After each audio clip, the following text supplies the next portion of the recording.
여러분 안녕하세요. 2024년 유아 세례 유소년 세례 받으시는 우리 모든 가정을 주 예수 그리스도의 이름으로 축복합니다. 함께 만나서 세례 교육을 진행해야 되지만 여러 가지 사정상 영상으로 대신하겠습니다.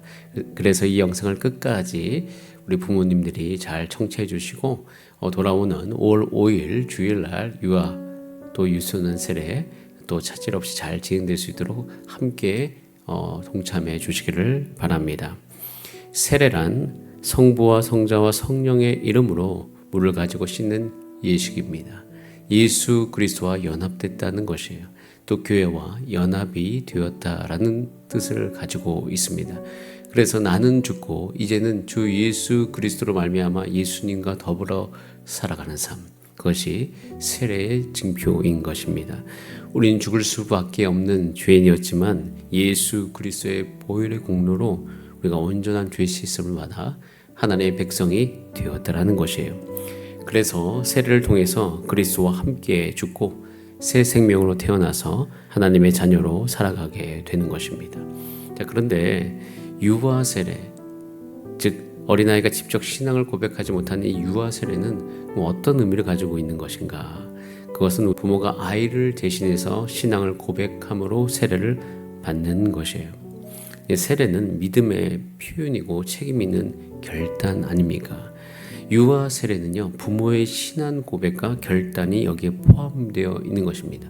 하나님께서 자녀를 우리에게 주셨음을 인정하면서 이 자녀를 입교하기 전까지, 즉 15세 청소년 시기가 돼서 중학교 1학년, 2학년 이 기간이 되기 전까지 가정 안에서 하나님의 말씀으로 양육하겠다는 결단이 그 안에 포함되어 있는 것입니다.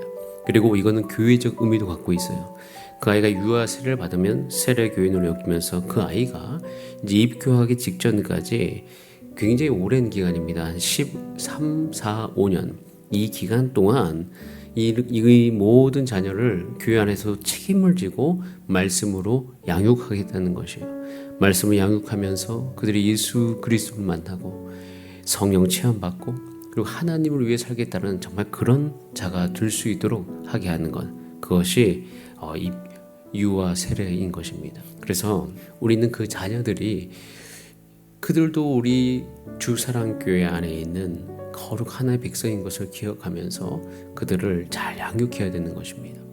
때로는 이제 그들이 어떤 신앙 고백하기 전까지 세례를 미루시는 분도 있지만 물론 여러 가지 의미가 있습니다. 그런데 기독교 대한 성결교회는 유아 세례에 대해서 이런 의미를 가지고 진행을 하게 되었습니다.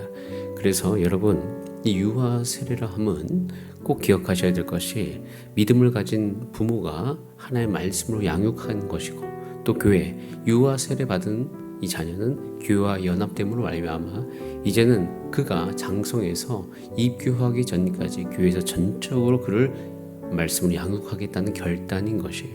그럼 이것이 포함되어 있는 것을 기억해 주시기를 바랍니다. 그래서 이 유아 세례를 받은 다음에는 양육하는 모든 과정을 하나님께서 인도해 주실 그 믿음의 고백이 그 안에 포함되어 있는 것이에요. 이것에 대해서 우리가 곰곰이 생각해 보면 굉장히 중요한 한 가지 지점을 발견하게 되어집니다. 그것은 아이들의 유아 세례를 받은 그 가정에 대한 것인데요. 유아 세례를 받은 그 가정의 부모님들은 양육 과정에서 이제는 아이들에게 야, 너 교회 가라, 말씀 읽어라 이렇게 하는 것 외에 이젠 유아 세례 받은 유아 세례 받은 가정은 부모님의 신앙의 본이 굉장히 중요한 가정이 되는 것이에요. 그래서 유아 세례를 받을 때 단순히 아이를 내가 책임지지 않고 그냥 세례받고 땡 이것이 아니라 이제는 전적으로 유아 세례를 받는 동시에 한 가정은 이제는 정말 우리가 하나님의 뜻대로만 살겠습니다라고 우리 그 부모님이 주 앞에 드려지는 것이에요. 그 헌신이 포함되어 있는 것이에요. 그래서 유아 세례는 부모님 중에 한 사람 이상이 반드시 세례 교인이어야 됩니다. 부모님이 세례 교인이 아니고서는 유아 세례를 받을 수 없는 것이에요. 부모님께서는 유아 세례 받은 이후에 이제는 자녀들이 믿음과 신앙 안에서 살아가기를 바라는 만큼 부모님도 하나님께 붙어 있어야 돼요. 여러분, 부모님이 자녀에게 가장 줄 수 있는 중요한 영향력은 말보다는 존재 그 자체예요. 자녀들의 정체성에 영향을 주는 핵심은 부모의 존재입니다. 가령 예를 들어서 자녀들이 성경을 읽기 원하시면 여러분들은 지속적으로 성경 읽는 모습을 자녀들에게 보여주셔야 됩니다. 여러분 자녀들이 기도하기를 원하신다면 여러분 지속적으로 여러분은 기도하는 모습을 자녀에게 보여주셔야 되는 것이에요.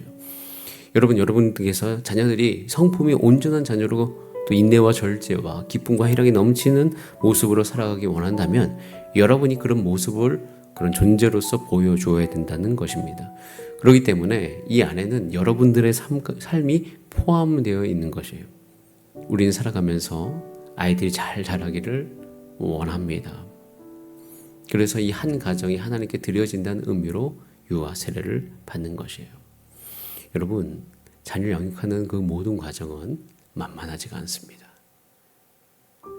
굉장히 힘든 과정이고, 그런데 힘든 과정인데 또 생각을 해보면 훅 지나가요.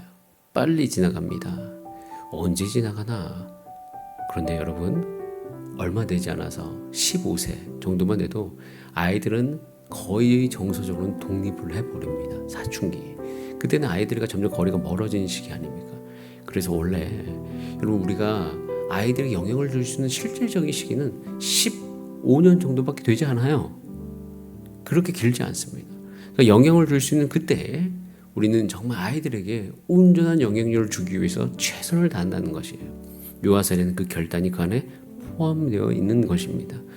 그래서 여러분, 이 유아세례를 받는 여러분의 그 가정은 앞으로 자녀를 양육하는 모든 과정 안에 하나님과 붙들림 바 되어지는 그런 축복의 가정이 되기를 간절히 바랍니다.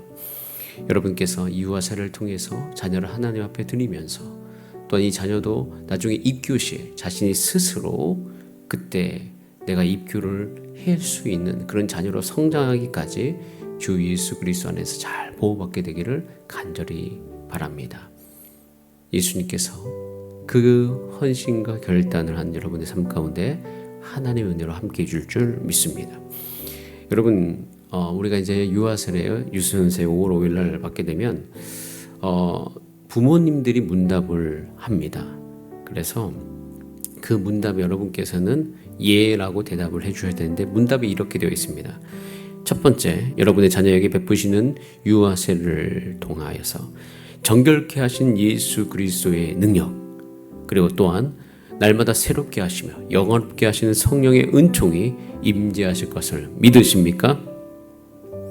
두 번째, 여러분의 자녀에게 이후로 교회의 성례의 의미를 가르치며 책임 있는 중보기도와 성경을 근거로 한 모범적인 경건생활과 예배 참여를 통하여서 하나님과 교회와 이웃을 사랑하는 참 그리스도인이 되도록 양육과 훈련을 계속하시겠습니까? 세 번째, 여러분의 자녀가 장차 스스로 구원의 선물을 받아들이고 교회의 정회원이 될 때까지 하나님의 은혜로 교회의 가르침과 지도 아래 양육하시겠습니까?